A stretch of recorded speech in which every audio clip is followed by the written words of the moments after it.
สบายดีสวัสดีพ่อแม่พี่น้องวันนี้กามาอยู่กับสองน้องสุดาสาวลาวเนาะเมื่อน้องสุดาลงมาหน้าว่าเพิ่นว่าสิโป่งน้ำใส่หน้านะเรียตะกะนะพี่น้องเพราะว่าฝนบ่ตกนะเพิ่นก็เลยสิโป่งมาจากน้องพุ่นแหละมาใส่ให้ตัวนี้แหละเพิ่นว่าสิตกกะพี่น้องเอ้ยก็รอเบิ่งกันไปเนาะพี่น้องไปเบิ่งกันเลยนี่ครับน้องคือบ่มาก มันอยากเคิงแนวนึงจักหน่อยเพิ่น โอเคพี่น้องนี่แหละป้มหนักขนาดพี่น้องเป็นว่าติโต๊ะกะนี่แหละป้มมาจากน้องเพิ่งพิเศษ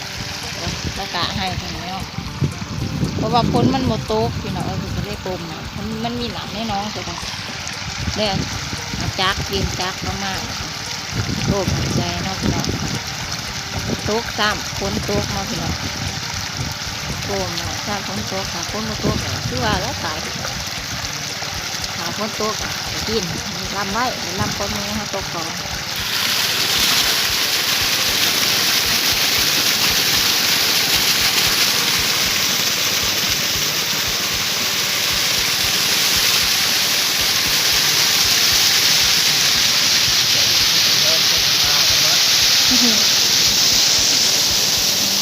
ใช่เลยเด็กก่อนซึ่งที่ได้มันน่าเชื่อเลยเด้ คือมาเห็ดซอยนะเห็ดซอยซอยนี่พี่น้องถ้าเต็มให้ในเพื่อนจังว่าสิใช้สิขาดทานไหวให้พี่ดินมันนอนตะกอนเนาะพี่น้องถ้าจังปล่อยอากาศเอาเขามาวานนะมันจังบบเวลาเขาปลุกมันจังง่ายมันจังลุกสบายมันจังบโบดพี่น้องฉันเคยเห็นแบบนี้พี่น้องเขาปูหันแต่ละปีเพื่อสิวานโดดคนบ่หาแสแต่ว่าปีนึงคือว่าเป็นแสหรอกแสปูคนแล้วมันออกไว้แล้วพี่น้องแล้วเขาบ่แสแล้วมันยางออก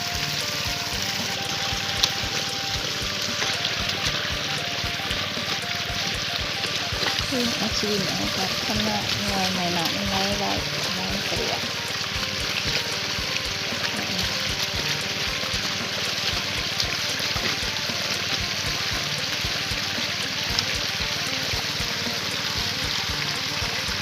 มีพี่น้องเนี่ยมันจะเป็นจักรูดหนามเนาะ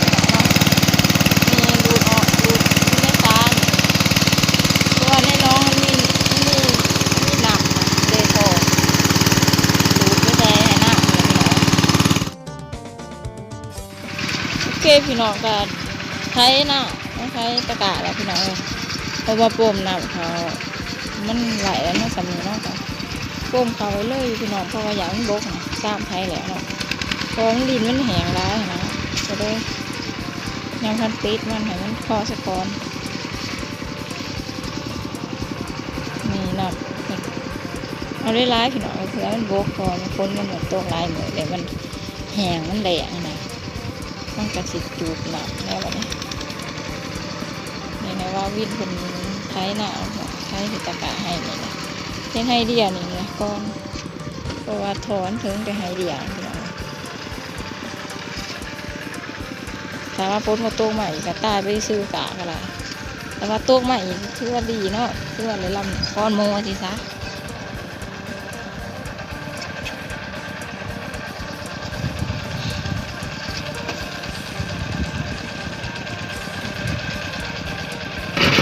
พี่น้องก็สิแล้วเนาะใช่น่ะก็สิมีเป็นลุงปีเป็นร้านคุยห้องคุยคนเนาะพวกกะเขาเป็นร้านคุยคนเนาะร้านไหนเขาเป็น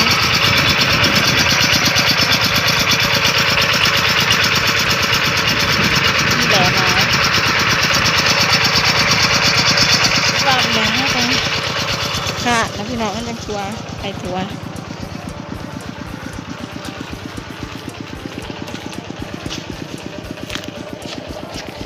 นี่สั่งว่าหลับบ้านคุยแหละเนาะเพื่อแหละเลยนะให้เลยก็จิมองแบบนี้ว่าจะขาดกันเนาะ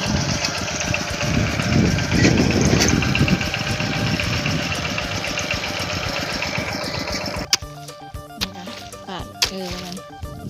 สอมข้างหน้าสอมข้างหน้าแล้วเพราะว่ามันไทยบอถึงอ่ะสอมข้างหน้าก่อนแล้วปล่อยขาดมัน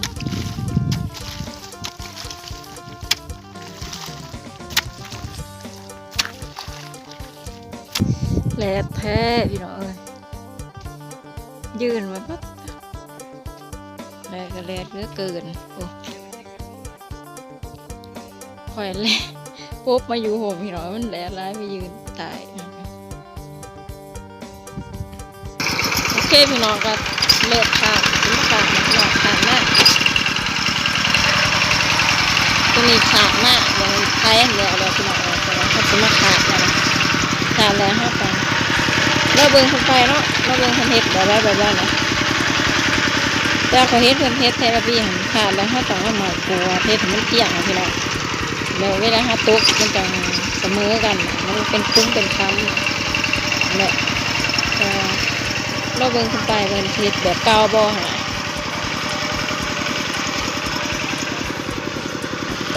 ก็จะขาดแบบนี้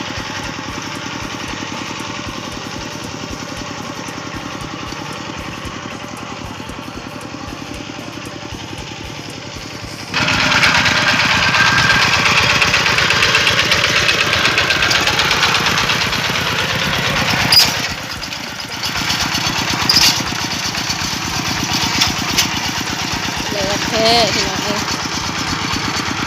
คนไทยหายให้หน้าเขาบอกมีคุกมีหมวกใส่เสือเป็นหน้าก็ใส่สู้เลยแกงก็ว่าแหลก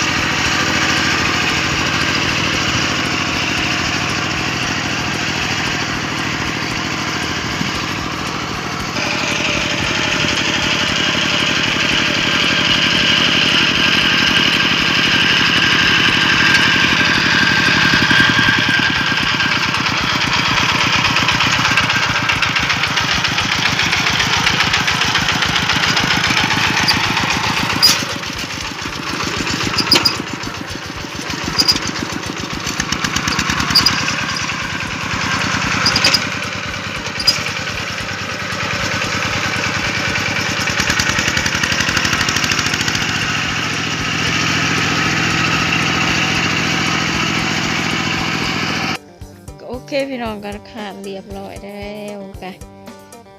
เสียใหม่แก้ให้ดินมันเพียงกันนะพี่น้องเพราะว่าบ่อย่างมันเป็นคุ้มเนาะเวลาหาวานกะนะเราต้องเอาใหม่เป็นแผ่นนี่แหละมาแก้เห็ดให้มันเพียงกันแบบแก้ให้ดินมันเสมอกันนะ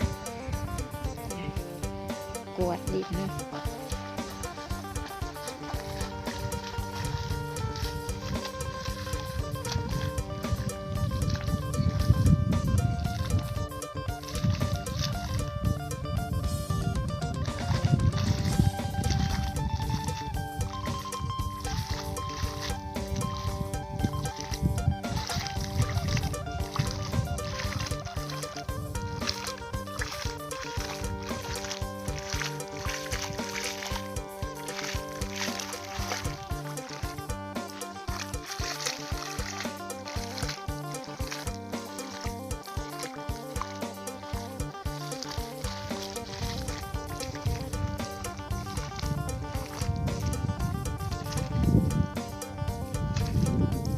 นับกระโบกลงนับ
เคพี่น้องกะเพิ่นกะกวาดขี้ดินเรียบร้อยแล้วเนาะเพราะว่าเอาไม้กวาดนะพี่น้องกะรอให้ขี้ดินมันนอนซะก่อนถ้ากวาดให้มันเปียกนะให้จักหน้อยเนาะจังคอยเอาเขามาวานนะพี่น้องกะเราเบิ่งกันไปเนาะพี่น้องเนาะเพราะว่าเราต้องให้ดินมันนอนนะคะจังเอาเขาวานแต่ว่าห้าวานโดนหยาดมันเวลาห้าโรคนะพี่น้องมันสิปวดนะมันสิโรคยากดินมันก็ต้องปวดพี่น้องดินสิขึ้นมาน้ำกะนะถ้าว่าห้าป้าไว้มันดินนอนซะก่อนมันจะคอยโรคกันสิโรคง่ายพี่น้องเลยแบบห้าโรคคนไกลแบบพี่น้องเลยการรอเบิ่งกันไปเนาะพี่น้องไป ค่ำแล้วบัดนี้ ตอนกลางเว้นมันประเทศบ่ได้มันแดดหลายพี่น้องเลยกับถ่าให้ดินมันนอนแน่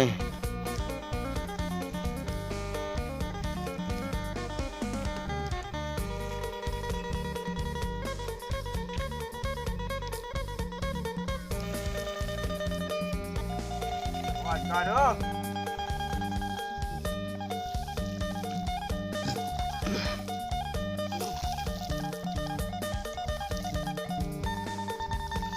โมเมนต์ว่านเด้ซักเอาซะ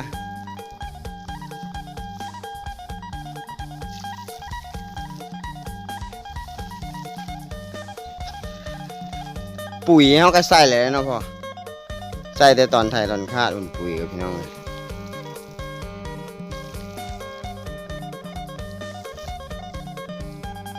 หากว่านตาเดียวพี่น้องว่านตาหนึ่งก่อนตาใหญ่เติบแหละตาเงาเติบพุ่น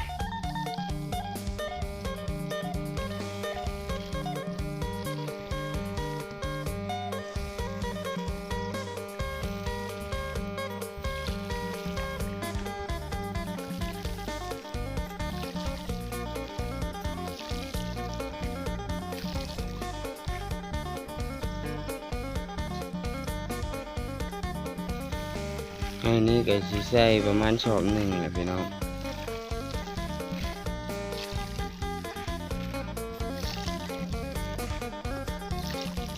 ก็โอเคพี่น้องมันค่ำแล้วมันแนมบ่เห็นอย่างแล้วก็คลิปนี้ก็สิมีเพียงเท่านี้แหละสบายดี